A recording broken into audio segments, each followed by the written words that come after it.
quite weird, wasn't it? Mm-hmm. Yeah, I like it. Some would say freaky. Hi, it's My Love Melodies here at Gear4music Synths and Tech with Tom from Source. Hello, Tom. Thank you for coming. Pleasure. Today, and in this video, we're going to go through the MiniFreak. So if you're interested in understanding the guts behind this wonderful and beautiful and interesting synthesizer, then stick with us. And by the way, please subscribe if you don't already subscribe.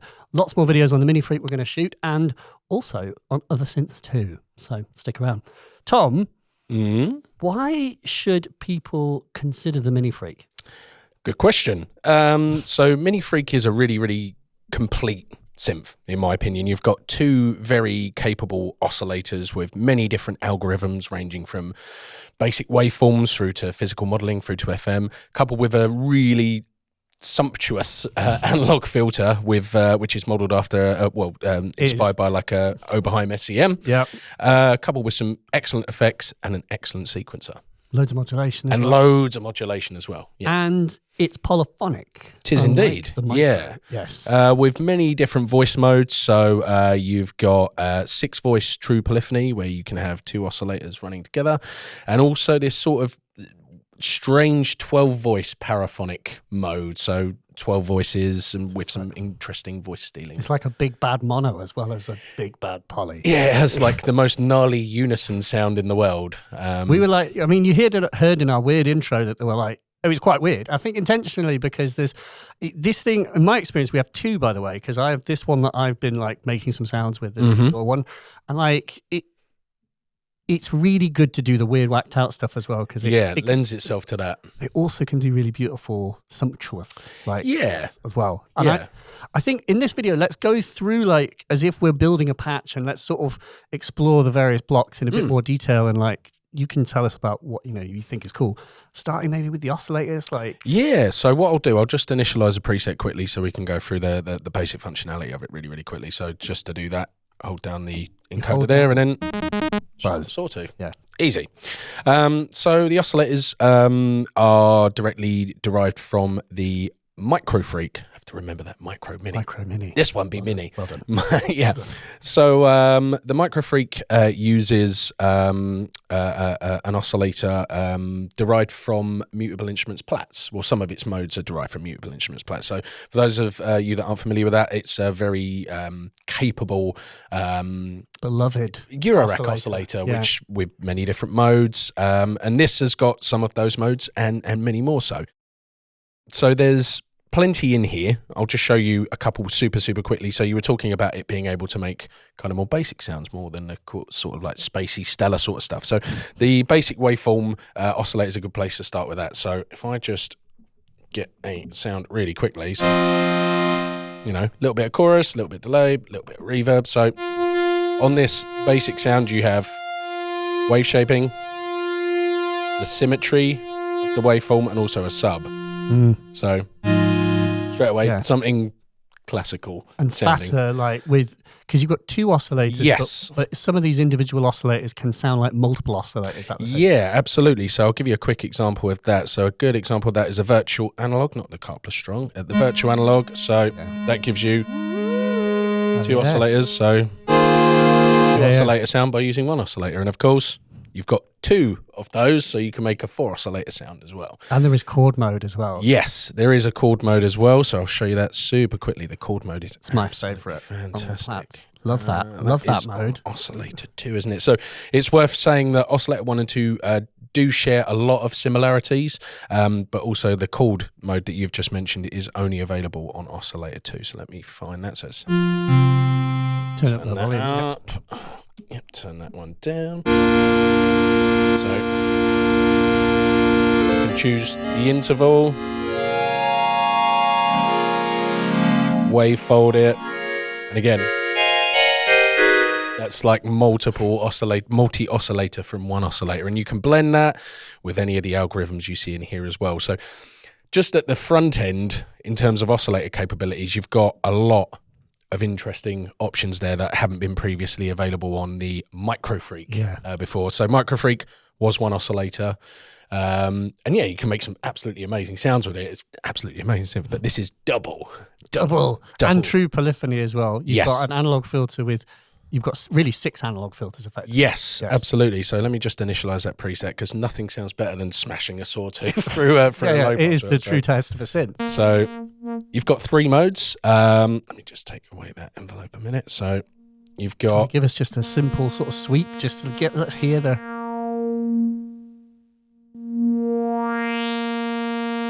So that's a low pass mode. And then you've got a band pass filter. A bit more resonance. And then high pass again with resonance. As well. Now, some people might say that just having 3 filter modes is a little bit limiting.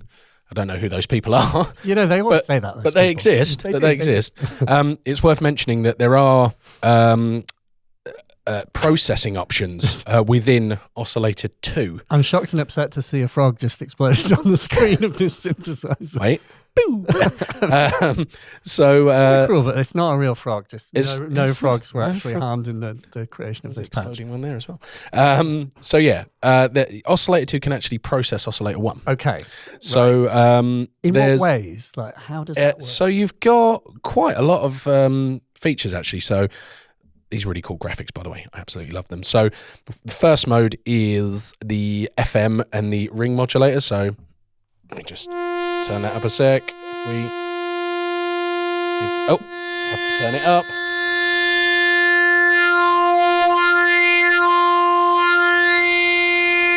So FM. Yeah. And then filter that. Yeah. With a bit of chorus. Oh, yeah. Long release, I think. We're there.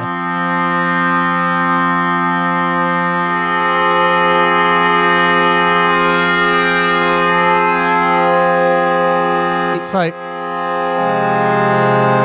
in my experience of making some patches for this, like you start off, I found myself basically wanting to make really traditional sounds, which you can do. Oh, yeah. But you quite often like get sidetracked into this sort of scintillating digital strangeness, but then is all sort of tempered by a filter. Yeah, with nice familiar controls. That's the thing. You've got things like FM, you've got things like all the bit crushing and all of the interesting interaction you can have between Oscillator 1 and Oscillator 2, processing it, making these really nasty, gnarly digital cacophonies that you can just move out with a familiar thing quite easily. This is the spirit of modular synthesis, I find, is like that having really weird digital oscillators combined with a smooth analog filter. Yes. Right. But now in poly mode, which is sort of a unique thing. And do you want to just help us understand like what it sounds like when you modulate some of these things, perhaps? Yeah, for sure. So if I just initialize that preset again super quick, get back to that saw, and I'll make this a bit more. If I actually go to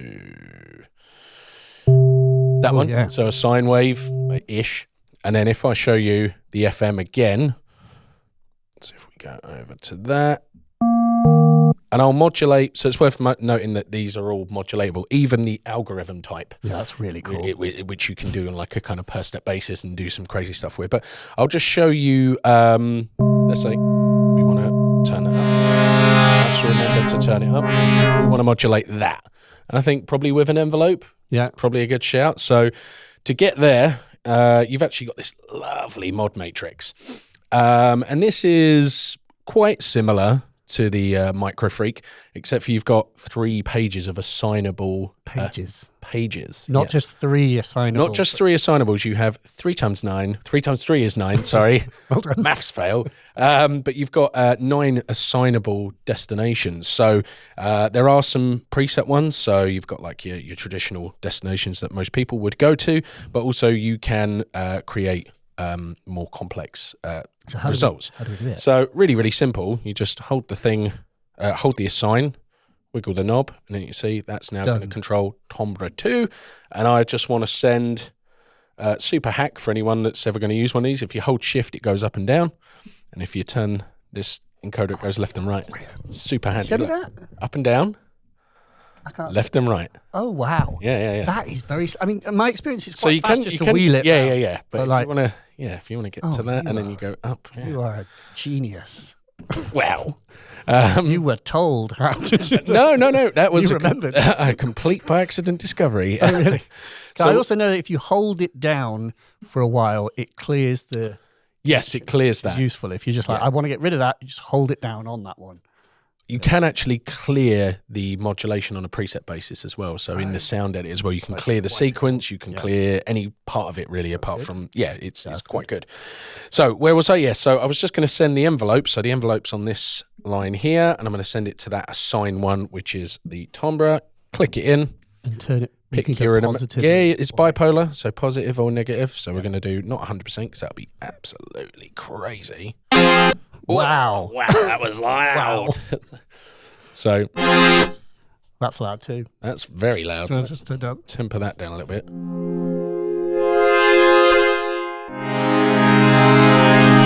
you want to get some chorus and reverb on that? Yeah. Just finish that. Finish that one off. A little bit more release on that. Fine.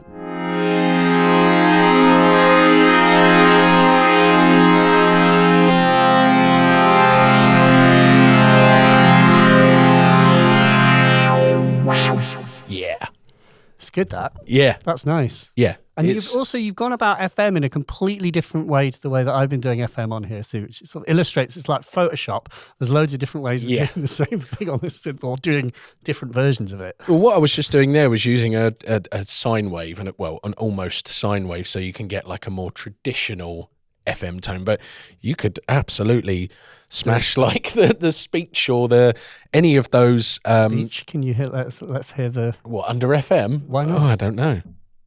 Wait, filter. Does it need to be triggered with? Oh, it needs the envelope up. Wow. So frequency. But that's because I'm sending the envelope to that sign. So I'm going to do what you said. I'm going to clear it. There you go. So. Frequency. Oh yeah. Frequency. See, much nicer. Frequency. So yeah, you've got. That's cool. In air quotes, traditional processing like FM and ring modulation, but with sort of non-traditional synthesis capability. So it is a mashup of the best of digital with the best of analog with the best of digital processing, really. It's really like where I was talking about the sound design thing before, I found that I keep getting like diverted in pleasant ways. Yeah. I'm like, I'm going to sit down and make this type of sound today. And then you just go, nope, actually, I've ended up making this really weird, like...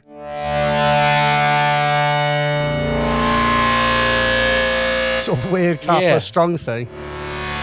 It's like a car plus strong like guitar. I called this like Freak Axe because it was like car plus strong in it. It is 2 car plus strong oscillators. Yeah, it sounds and really then cool. the like delay can go very short and long and stuff. It's like you get diverted. Like I don't think I set out to like make that sound. Well, it's sort of. It definitely does lead you in that direction. It's not sort of intentional, like you say. You sit down and go, right, I am going to make Blade Runner sound, and then you just come out with I know, and then you come out with sort of like I don't know, just something completely left field. Yeah.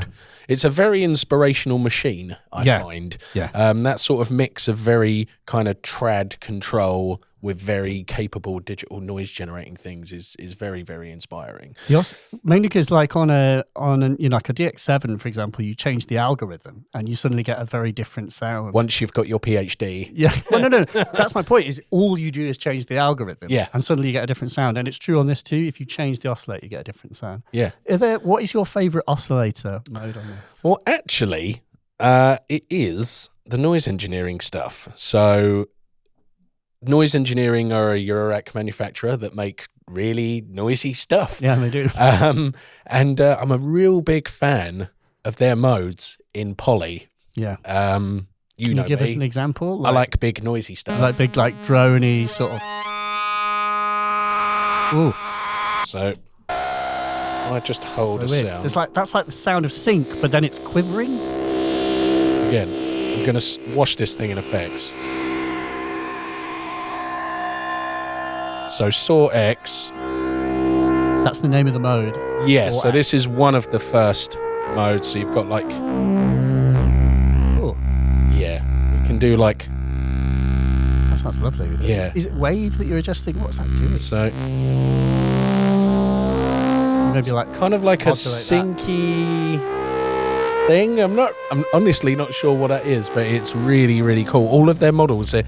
The sort of the wave, timbre and shape, they're not So that's like pulse width modulation with some other pulse width modulation. The reason I like this is because I don't quite know how it works. No, absolutely. It's not like, it's key to say you don't need to understand. There's only 3 knobs. Yeah. So you just turn and there's like cutesy on-screen graphics of like a sort of pipette or like a test tube, and you just do it to taste. Yeah, absolutely. And then do you add to that like big, like trad oscillator to like reinforce it? Absolutely. So I really this is that sound but filtered.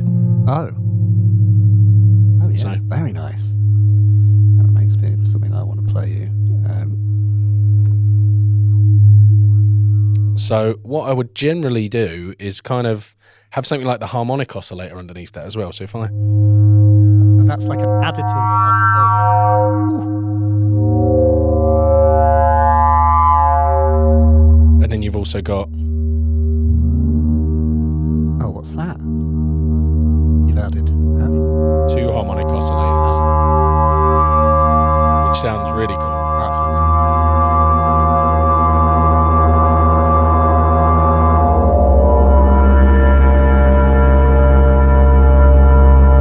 And obviously, it's worth noting, it caught me out at first. Whenever you engage Oscillator 2, you have to turn the level up. Caught me out every You spend ages like... going, what the? But yeah, it's just that level control. Sounds really good. And you're filtering all that. That was quite filtered, wasn't it? Yeah. So that's the thing. So I'll get onto the macro controls in a sec, but the thing I tend to do with this is make something very traditional, and then on the other side of the macro, something completely the opposite. So I should probably preface, a lot of the design choices in this are very inspired by the Polybrute. So simple things like being able to copy the ARP to the sequencer, which we'll touch on in a minute. But also the macro control is sort of like the preset morphing on the Polybrute, but to a kind of different degree. So I've actually not used it. Please explain to me what...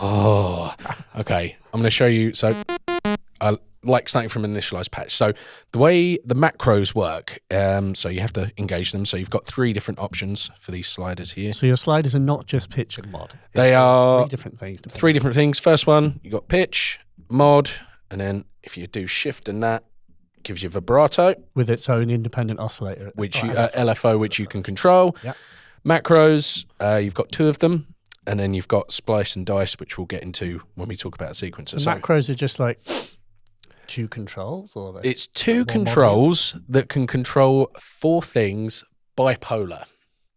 So if I show you really quickly, I'll do a really, really obvious thing. So if I bring in oscillator 2, oh wait, look. Let me initialize that patch because that isn't what I wanted to do at all. So I'm in macro mode. I'm going to turn on oscillator 2, and I'm going to tune this up a 5th. And what I'm going to do is use this macro slider to control the volume of that. Yeah. All right. So if I turn it down, go shift, assign, turn the volume control. So now. But you can do that, so obviously it's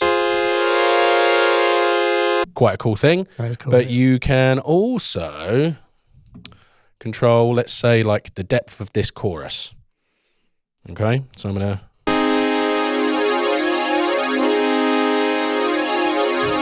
Yeah, quite cool. All right, let's do something else. So let me have a think. I am going to use the cycling envelope, which we haven't got onto, but we will. And I am going to use that to control... Oh, no, I've made it go on the rise and fall time. Actually, that's fine. That's fine.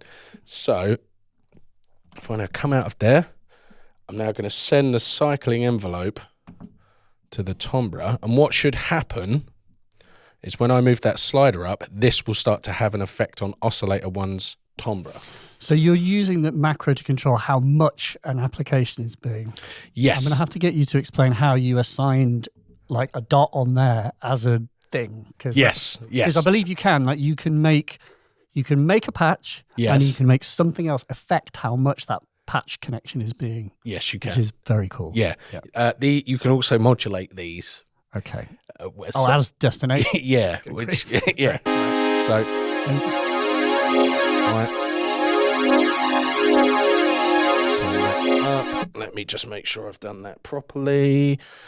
Timbre. Actually, if I do it on the wave, it'll be more obvious. So.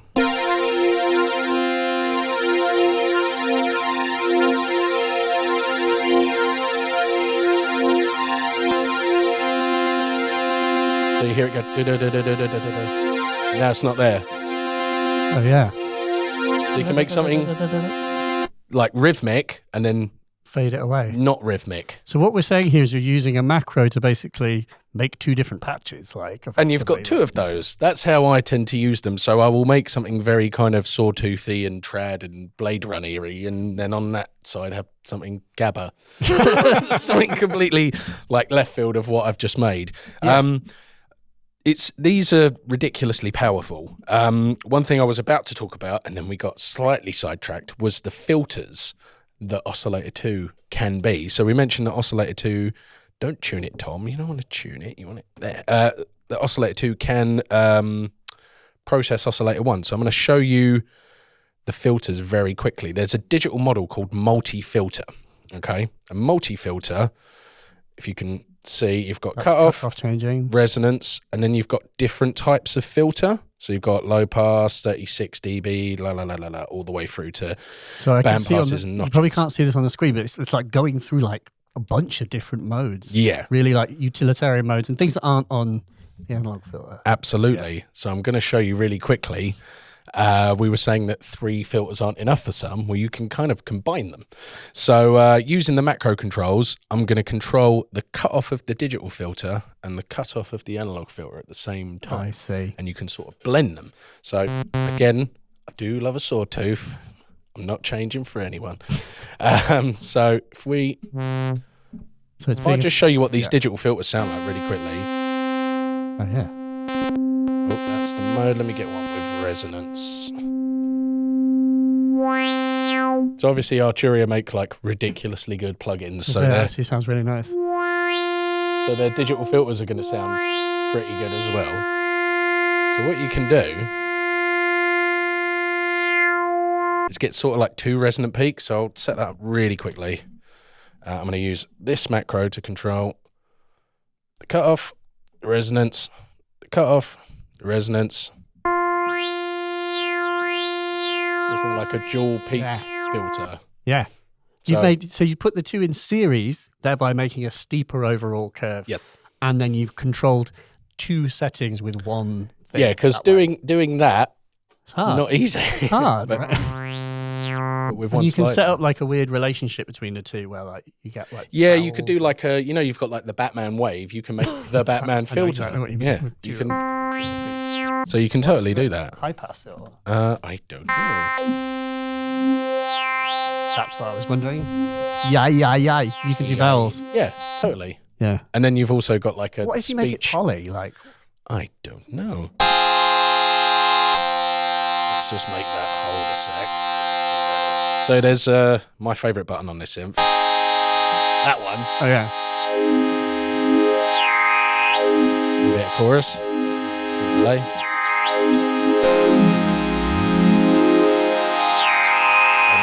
Bit of vibrato, maybe? Yeah, good shout.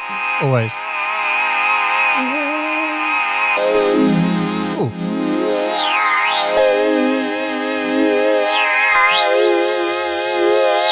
So yeah, you can do that kind of stuff with it as well. I mean, it is good, isn't it? Yeah. I mean, I'm just like, I know this is a promotional video for the MiniFreak, but like, it's a very, like the whole thing about it being able to do lots of different things is very true. It's very capable.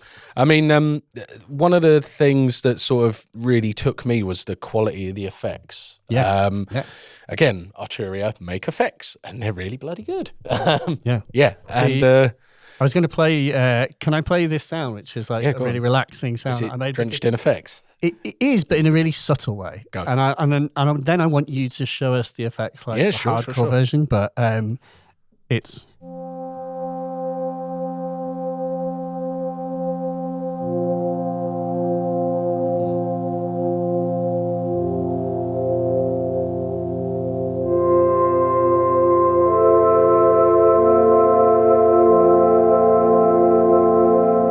really nice. It's delicate. Yeah. It's a delicate sound. It's called You should have some Three. gabber on there. I know, yeah.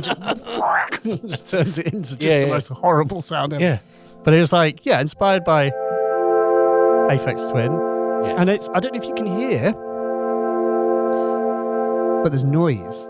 Yeah. Is that the Bit Crush? Yeah, but at like 1%. But fully whacked 1%. But like, it's like, all the controls are to 0, but it's up like, it's at like 70% dry wet, but the controls are at like 1. Yeah. And you can basically, it's very clean otherwise. It's almost like vinyl noise. Yeah, you can turn it off. Doesn't have the same scratchiness. If you turn it on. So it's possible to add like little things like that where you go, I really want there to be a bit of texture to this. Yeah. The other one is the multi-comp has got texture in it. And it's like, it's nice that you can add a little grit to certain sounds if you want. So maybe, let's show me the like chorus and reverb and delay, I suppose. There's many choruses, many reverbs, many delays. So I've also switch through them very quickly. I've also got something that uses the flanger somewhere here, which I think. Ooh. Very you. That's me.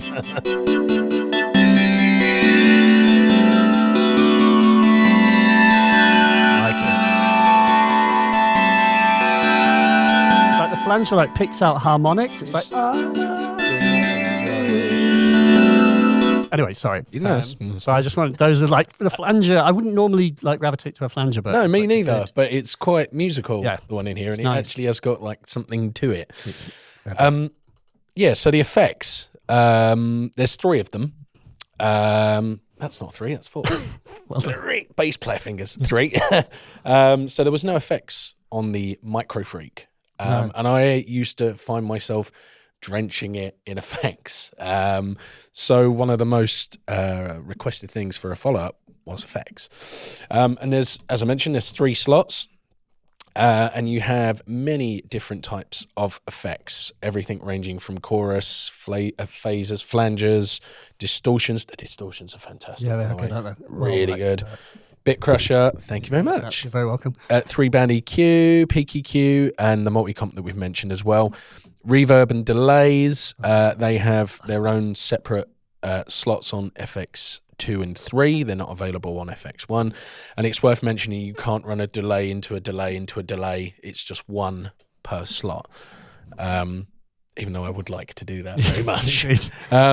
So there's multiple different effects, and there's multiple different types of said effects. So on the chorus, to go through the different effects, you hold the shift buoy and go left and right with the. And can you read out what they're saying? Like default, lush, dark. I thought that said bark, but we'll go with dark. That could be a type. Shaded, single, and that's it for the chorus. I guess we probably shouldn't go through them all because no, of course. But suffice to say, there's different modes. Like it's not just one chorus. So it's not just one chorus. There's many different flavors, and they are quite distinctly different. My favorite, thankfully, is default. Yeah. So again, it's a sawtooth. You know where you stand with a sawtooth. Absolutely.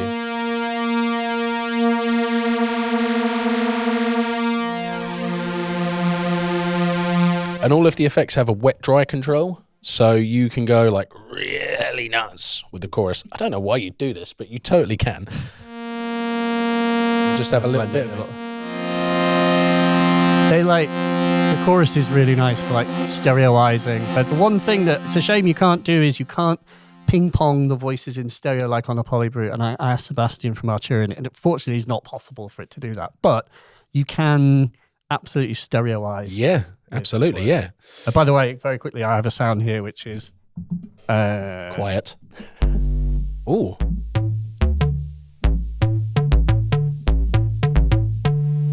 Can you hear? That's the bass line from Can You Feel It? Well, that's not probably the right notes, but you can hear is the multi-comp. So multi-comp is on, which just gives that sound is so in your face on the record. And then there's chorus on it. It's almost like mix ready. Yeah. It really is. Well, that's that multi-comp just like brings it forward. Really fattens it up. I'm really excited to use this live, actually, Because I reckon like this and a solid drum machine would absolutely smash face. It really would. So do you want to play us a bit of the reverb maybe? Yeah. A bit of chorus and just then obviously. So reverb. Let me just turn that chorus off. We don't need to hear that anymore. So yeah, just to turn the effects on, you click that encoder there.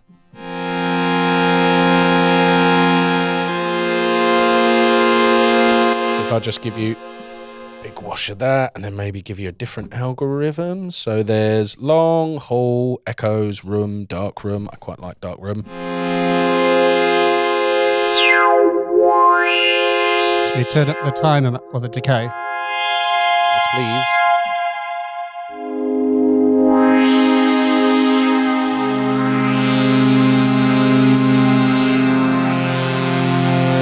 That's it. To that I can add. Wait, you're on the play an E?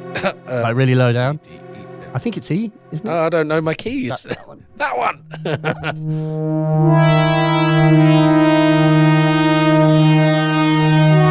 Wait. Oh, you're in like, do you want to turn it off? We didn't talk about scale mode, did we? So I didn't know to turn it off. Right, turn that off. There we go. And then come right, like load an octave down maybe. And then, yeah, play the E.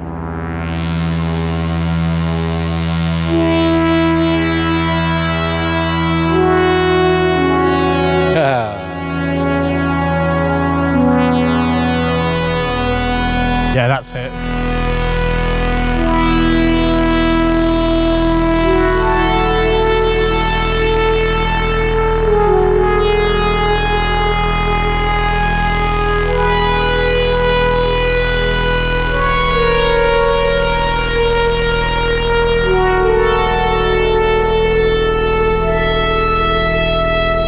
Oh no, I'm not on pitch bend. Yeah. There we go. But listen to the reverb. Like mega beauty sort of. Yeah, it's awesome. Very, very, very, very, very, very impressed with the reverbs on You this. hear that sort of lovely like washes. You tried modulating the reverb? No, please show me that. Because I was going to ask you, like, can you modulate the effects? Well, like, yeah, you just absolutely. twiddle a thing when you're on a sign. So you go to a sign, you twiddle a thing. Oh, yes. Twiddle that thing. Grief. Twiddle that thing. I have no idea how this is going to sound, but we'll do it You anyway. just modulate all the parameters of the reverb at once. Yep. It's the way it's got to be. Let's just. It's got to be done. I'm going to use an LFO that I have no idea what rate it's running at, so let's find out. But you've got the beautiful LEDs here that tell you what the... I mean, put your hand's in the way. Yeah, but my hand is in the way. That is a problem. That to be is fair. a problem. The designers So- can't get your hand out of the way. Oh, yeah.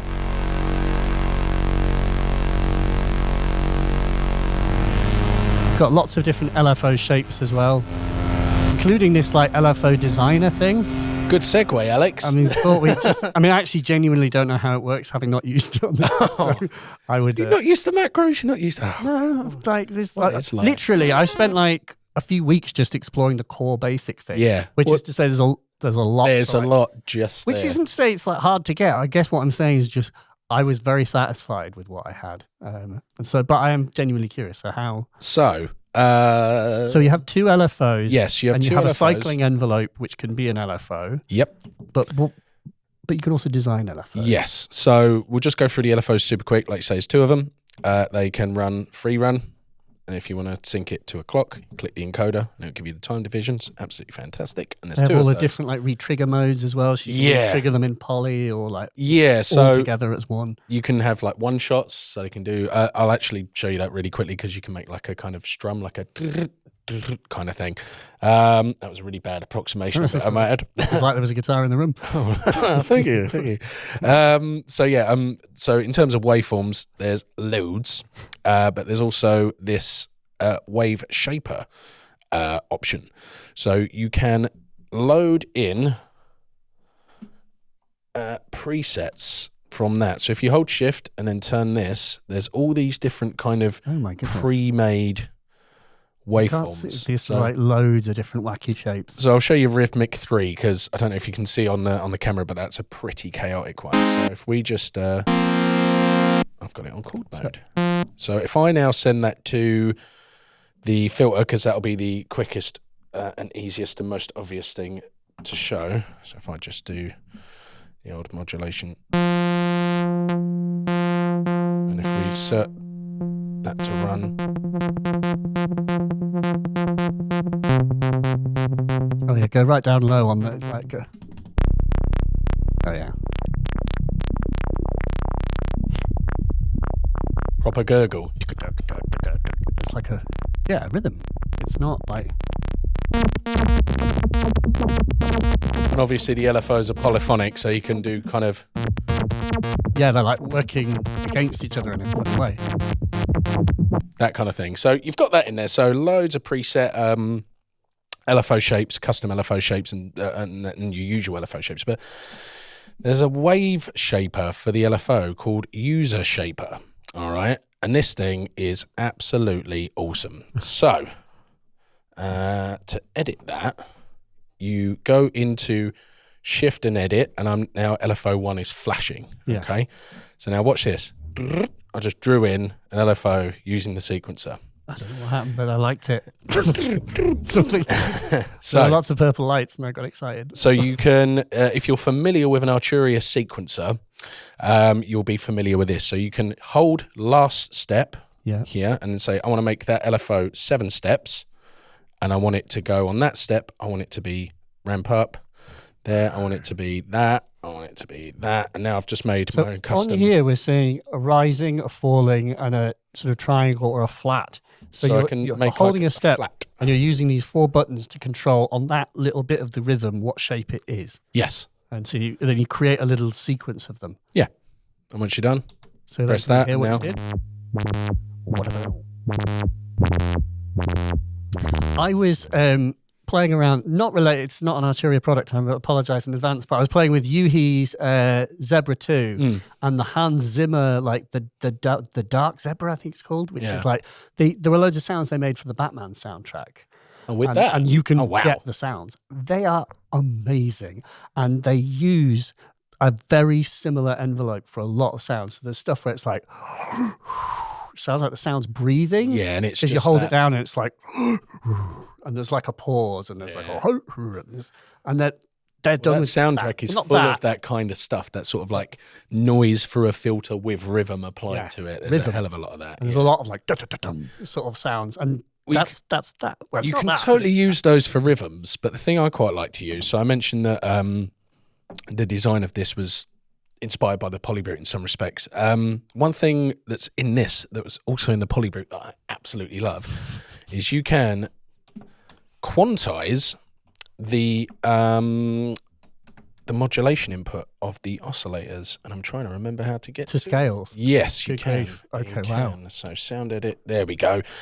So Oscillator 1 modulation quantize. So it will modulate the input, the modulation input of that oscillator. So you can change that to continuous. By quantize, you mean to fit to a musical scale. Yeah. So that you can send wild LFOs to your oscillator. Yeah. And it will kind of, you can send your rhythmic. Which is what I'm going to do right now. So again, sawtooth. We're going to go for, let's go for a load. Go to User Shaper 1. Edit.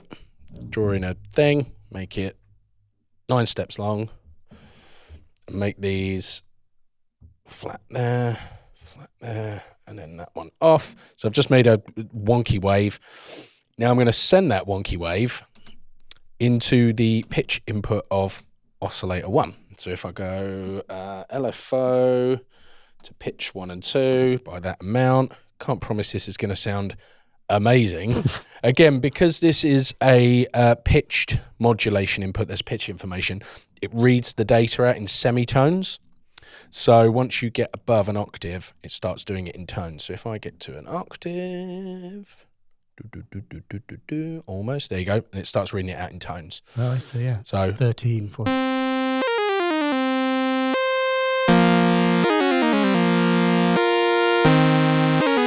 It sort of sounds like Muse. It makes me think about sort of like. But obviously, let's get a bit more filter on that. So can you modulate the filter with the same choppy thing as well? I absolutely Come on, can. This is what it's got. These are the cul-de-sacs of the MiniFreak, where it's like, down this alleyway we go. So they're polyphonic, so I'm going to do like a flam onto them.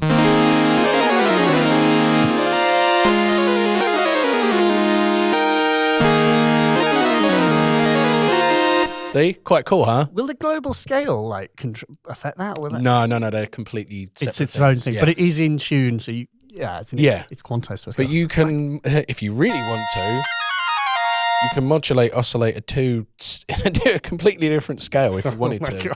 I won't do that, but you absolutely can. So if it's worth noting that Oscillator 2's pitch is available here. You can also have it as a separate assign. So.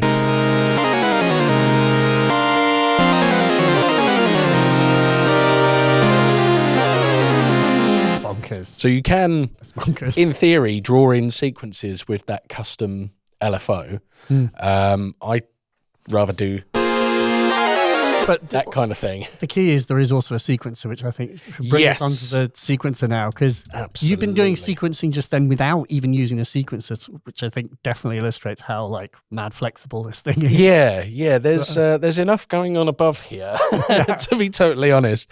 We'll get onto this section here. So I'm going to start with the ARP actually, because the ARP is quite inspired. Have you got like a nice sound that's sawtooth. So sorry. Yeah, why would you expect anything else? Let's go for a sine wave, actually. I'm trying to think if I've got a nice sequence. Oh, that was my little sequence. Oh. So if I go for... Let me just get a quick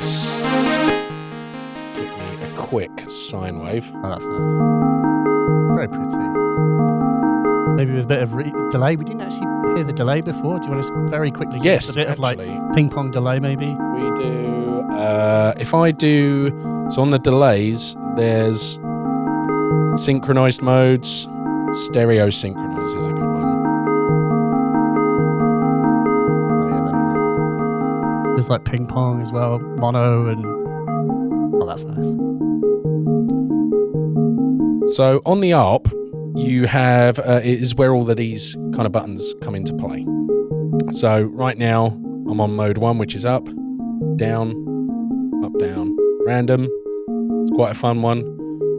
Order, we'll play. Order you played it in. Yeah. Holly, just plays a house called back at you, basically. Love that. But then you can shift it, presumably. Yeah, you absolutely can. Right. Walk is back. It's like a Brownian thing. So it's back, forward. There's like a percentage chance of it going forward or not. Yeah, so absolutely. Generally heads forward. Yeah. Generally, I mean, we can all hope of ourselves. We generally head forward. Yeah. And before I get onto pattern, I'll just show you the octave modes. 2 octaves up, 3 octaves up, exploding frog, 4 octaves up. And within the octaves, you've got random octave. Oh, that's nice. Which is quite a nice one.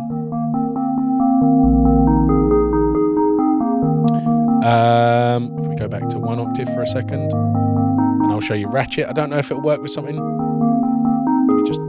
Yeah, you might want to sound pluckier. Pluckier. Oh, yeah. And it does it just when you hold it down? Yeah. Nice. So ratchet's giving you like little fast repeats of the... Yeah. And the one I glazed over super quickly, the 2 I glazed over because I wanted to give them some special attention, is pattern. So pattern's really cool.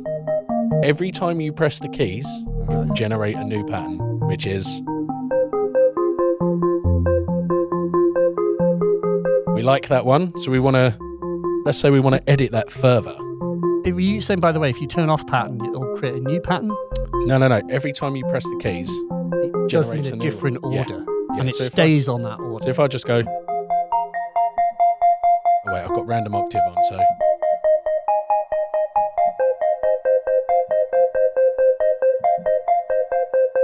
So you're not having to come up with different patterns and play around with the order. I am using this key. Give me arpeggios in this key. Yeah. And it will generate stuff. It's really, really cool. It also respects your octave up and down, your ratcheting if you're using it. But I'll put random octave on because I quite like the way that sounds. And then the other control is mutate. Now, mutate is a destructive sequencing tool. So I put that back on, up down a sec, every time you press mutate, it will modify the sequence. So if I put it back in, take it off random octave a sec so you can... Is it adding notes or is it... It's adding, subtracting. It will keep the same core rhythm, but it will throw in like an off note. Wow. Oh, yeah. See? So it's just like, give me some inspiration. Just push the nuclear button. Well, the way I'm thinking about using this is evolving an arp during a set. So I've got my drum machine going off. I'm like, right, I want that to change a little bit. Hold it for a bar. Commit. As in, for improvising music. For improvising music, that and that are super, super good. Yeah. So let's say we wanted to commit that arp to a sequence and edit it further. It's just a case of holding down the record button. And it's now copied that arp to the sequencer. So now I can take out notes. The sequence is really nice. I'm having played with that a little bit. You've got the ability, you can see the steps. Yeah. You can hold the step and bake in notes and chords. And Yeah. So what I've just done is committed that pattern that the machine gave me to a sequence, and now I've interacted with that pattern. Amazing. Yeah. So the sequencer, if we just stop that, because I think everyone's probably got a bit tired of that. No, I'm just quite sleepy. It's nice. That's nice, really nice. I like that. So the sequencer, as you would probably gather, it being an Arturia product and Arturia making really good sequences, is awesome. So it's 64 steps, polyphonic, and it can also bake in modulation as well. So you can record 4 lanes of automation into that sequence as well. So I've just got a simple 16-step thing derived from that arpeggiator. So I'm going to set that playing. And let's say I want to bake in some modulation quickly.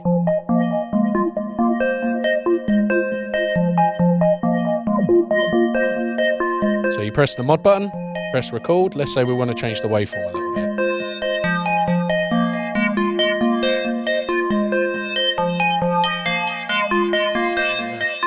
So I'm not even using any modulation to achieve those. That's all your LFOs and envelopes are free. Completely free to be used as much as you want. So you've got that as well, but also we didn't talk about splice and dice as well. So the third mode that we mentioned on the macros is called splice and dice. So the left macro controller, this was a bit more of a plucky sound, controls your gate length, so that's too plucky. Okay. And then this one should add in some randomization to the sequence, but this isn't the best example. I may need to go back to sorting. But it's also worth noting that splice and dice are non-destructive. So you could have, like I was saying, in a sort of like a sort of live performance scenario, you could just go, give me new sequence, randomize it, give me these gate lengths, and something that you'd punched in 15 minutes ago in the same set is now completely different. So it's the sequence is very performative, and it does sort of lend itself to inspirational stuff or just stuff that you wouldn't necessarily come up with. I mean, I do like the machine to lead me in almost every endeavor. Or like get you. That's a perfect example with this the arpeggiator. It's very flexible. You can come up. It'll suggest things that you wouldn't have thought of, but then you can commit them and then refine them and make them more perfect. And that is like the perfect marriage of a human and a machine, where it'll suggest things, but you get the option of then saying no. Exactly this now, and you can refine it. Yeah, it's really good. It's really cool. It's really good. It's really, really cool. And I mean, we only sort of glossed over the modulation. There's so many options available in there. I mentioned that you can modulate the macros, so you can have 8 things bipolar, so 4 in there being modulated, so you can free up your LFOs to do maybe the sequencing trick that I showed you. So you really can pull it apart and get into it. It's a fantastic machine. And it's a plug-in as well. And it's a plug-in as well. What do you mean it's a plug-in? So MiniFreak V, we mentioned Arturia make really good software. They have made a plug-in counterpart to this. So MiniFreak V is a completely standalone virtual instrument. It only comes with the MiniFreak. So don't go thinking you can get it elsewhere, because you can't. You have to buy one of these. The intention is that, you know, if you're out and about and you don't have your MiniFreak with you and inspiration strikes, you can make that sound on the train or in a cafe like they do in adverts. And then take that sound and drop it in here, or vice versa. I could be making music with you and I could come up with a bass sound. I'm like, right, I want that. And then I'm going to play with it a bit more. I might want to have a bit more modulation, as if there's not enough here, like live or something. So but also it talks to the synth, so that if you're using the synth as part of a session, you can use the plug-in to recall sounds that you had and modulation. And this becomes like the most bespoke MIDI controller ever made. Even you can take it away and it even makes the sounds itself. Amazing. Yeah, I know, revolutionary. But that's really, really cool. So I personally like to host plugins in VCV Rack, which means I can host this in VCV Rack and get the goodness from that. So it's awesome. Super amazing. Handy. Super handy. I think it's great. Yeah. Tom, thank you so much for spending the time to show us your MiniFreak. My pleasure. It's very amazing. So, yeah, I hope you enjoyed. If you have questions, please do leave comments. I'm sure Tom and ourselves can field them. Subscribe if you do not already to Gear4music Synths and Tech, because there's more videos on the MiniFreak and many other things that you don't want to miss. So, yeah, that's it. Thanks very much, and we'll see you next time.